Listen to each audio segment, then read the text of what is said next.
Quiconque a cette espérance en lui se purifie comme lui est pur. 1 Jean 3, 3. Le croyant connaît celui qui vient, Christ, parce que Christ l'a aimé, l'a lavé de ses péchés.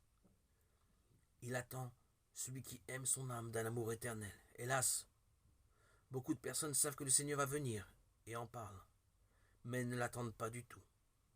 Elles vivent pour elles-mêmes dans le monde et ont leur pensée aux choses terrestres.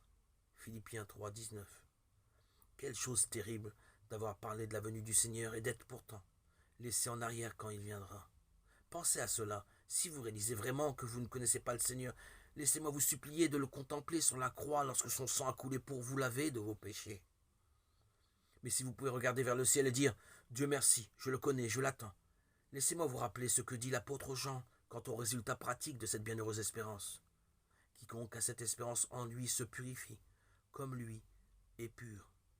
Oui, cela doit toujours être le résultat du fait d'attendre du ciel le Fils de Dieu, notre Sauveur, notre Seigneur. Mais connaître seulement la prophétie n'aura pas le même effet. Il est impossible que quelqu'un puisse attendre l'apparition de Christ et ne fasse pas des efforts pour croître dans la sainteté, la séparation, le dévouement de cœur pour lui. Ceux qui connaissent le Seigneur Jésus-Christ et qui aiment son apparition, 2 Timothée 4,8, chercheront tous les jours à se débarrasser de tout ce qui est contraire aux pensées de leur maître.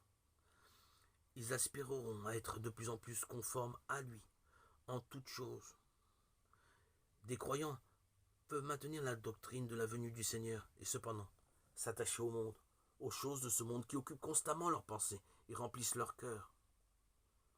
Mais le serviteur sincère gardera les yeux toujours fixés sur le retour de son maître, en se souvenant de ces paroles bénies.